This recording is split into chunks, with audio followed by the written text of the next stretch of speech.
Kung bago ka lang sa channel na to at isa kang true-blooded Aldab Nation na nagmamahal po kila Maine Mendoza at Alden Richards, tama po ang channel na pinuntahan mo, kaya consider na kitang bagong subscriber.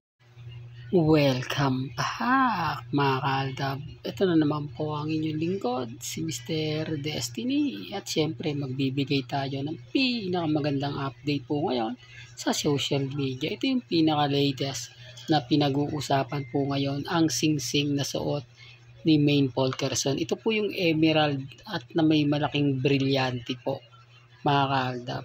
Gaya nga po ng mga pinapaliwanag ko, syempre kailangan mo ng ebidensya at resibo. Kaya nga po pinakita ko tong video na to. Dito may kita nyo na suot ni Mengay yung sing-sing. Dito may kita nyo na may mga kaganapan po si Mengay na talaga naman pong mapapaisip po kayo. Di po ba? Maraming nagre-react, maraming nagsasabi na, naku Mr. Destiny, hindi naman yan totoo. Okay lang naman po yun. Hindi naman po ako namimilit, di po ba? Gaya nga po ng pinapaliwanag ko at sinasabi, may kanya-kanya po tayong pananaw, may kanya-kanya po tayong opinyon.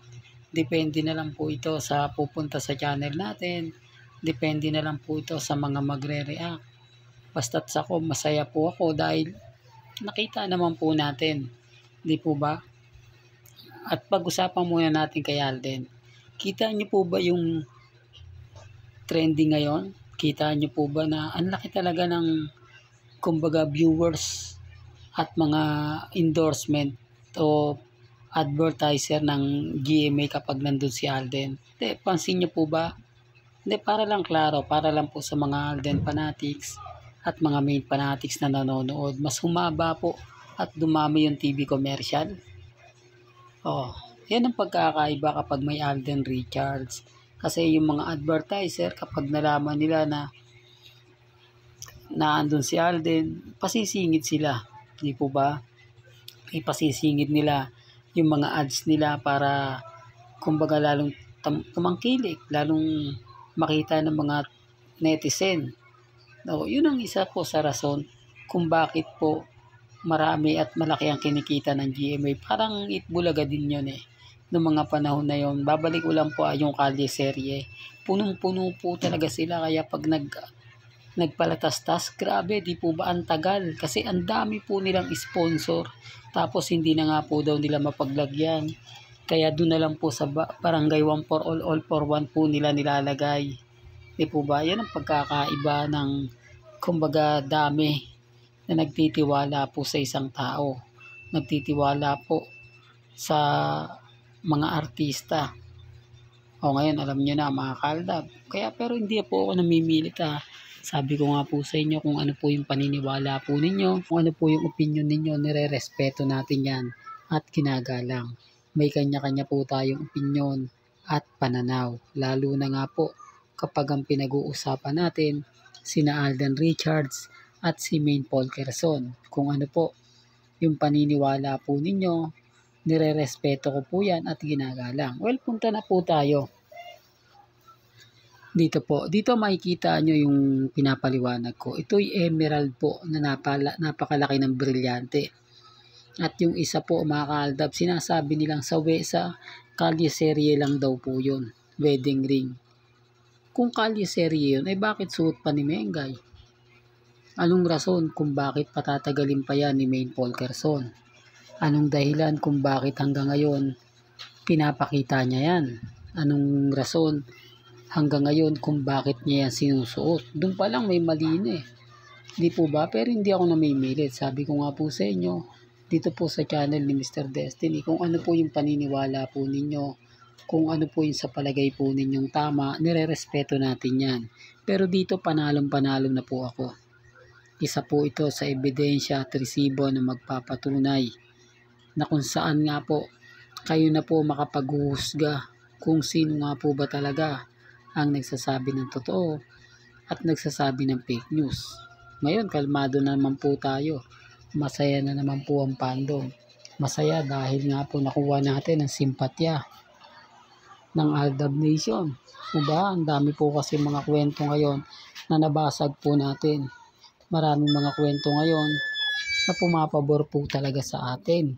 Di po ba? Gaya nga po ngayon.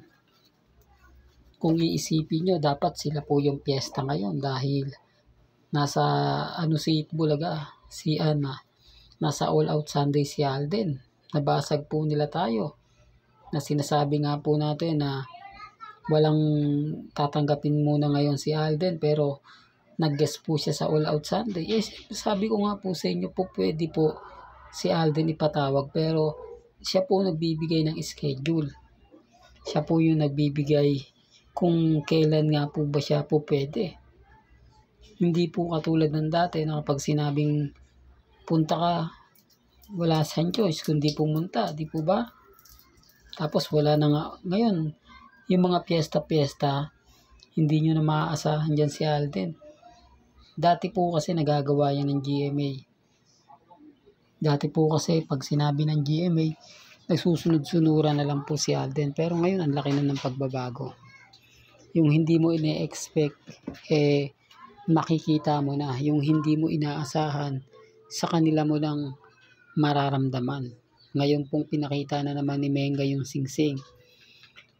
At sinuot niya po talaga.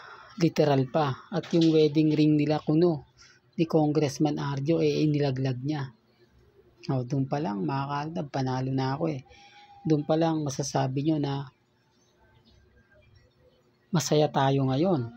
Yung iba hindi naman po makakapag-react yan Hindi naman po makakapag-komento yan ng ganto ganyan kasi nga po bitter po sila. Apektado nga po sila sa mga ina-update ko Naiinis po sila dahil hindi nga po sila makagalaw. Hindi sila makapag-post na sina Alden, si Catherine magkasama. Di po ba kasi yung schedule po nila sa pool natin. Alam natin yung mga nagaganap at nangyayari kay Alden Richards. Gaya nga po sa All Out Sunday. Tapos si Mengay dun mismo sa sasakyan. Simpleng update niya lang. Pero yung singsing yung nangingibabaw. Di po ba? Ito yung simpleng emoji lang ni Mengay. Pero bakit? Di po ba? Bakit nag-heart siya? Dito simpleng-simple lang. Dahil sabihin ba? Hindi, araw ng mga puso kasi Mr. Destiny. Ano man po yung sabihin nila mga kaaldab. Ano man po yung ipaliwanag po nila. Maging komento nila. Okay lang po yan. Kasi tayo naman po mga kaaldab. Naniniwala tayo na sila Mengay at si Alden talaga ang itinakda ng tadhana. Bali-balik ka rin man nila yung sitwasyon. Sabihin naman nila na puro paasa lang yan si Maine. Puro paasa lang si Alden. Ayaw lang ni Alden na mawala ang Aldab kaya ginagawa niya yan. Ayaw lang ni Maine na maubos yung fans niya kaya niya yung ginagawa yan. Wala pong problema. Hindi po kami namimilit. At remind ko lang po, hindi po ako nagpaparami ng subscriber. Sabi ko nga po sa inyo, kung since 2015 Aldab ka, tama yung channel na pinuntahan mo. Pero kung hindi naman po, nagsimula ka ng 2019 at 2020, mahirapan ka pong intindihin si Mr. Destiny. Pero kung panonoorin mo ang mga video ko since day 1, maiintindihan mo lahat. Malalaman mo lahat at kabuuan. Di po ba? Sinasabi ko lang po ito sa mga bulag at bingi sa katotohanan. Sa mga pinipilit po nila na ganito ganyan, walang ganyan. Di po ba?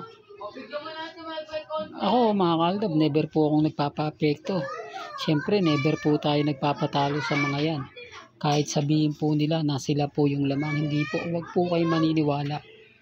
Aldab pa rin po malakas. Sa ngayon, tayo po yung kampante. Sa ngayon, ako po yung bida. Kasi sing-sing po ni Mengay at ni Alden ang pinapakita ko. Dito pa lang po, panalo na ako Dito pa lang po, may kita nyo na kung sino yung nagsasabi ng totoo at sino nagsasabi ng fake news. Di po ba? Kaya nga po masaya-masaya ako nang makita ko to. Pero gaya po na sinasabi ko, hindi po ako namimilit. Di po ba? May kanya-kanya po tayong opinyon at pananaw. Hanggang dito na lang po ang ating latest updates. Kaya kung gusto nyo pa po ng pinaka-latest at sariwang update, abay tumutok lang po kayo dito po sa channel ni Mr. Destiny para updated po kayo sa mga bago at sa mga latest po na i-upload po natin maya maya lang. Hanggang sa muli, salamat po sa panonood at pakikinig.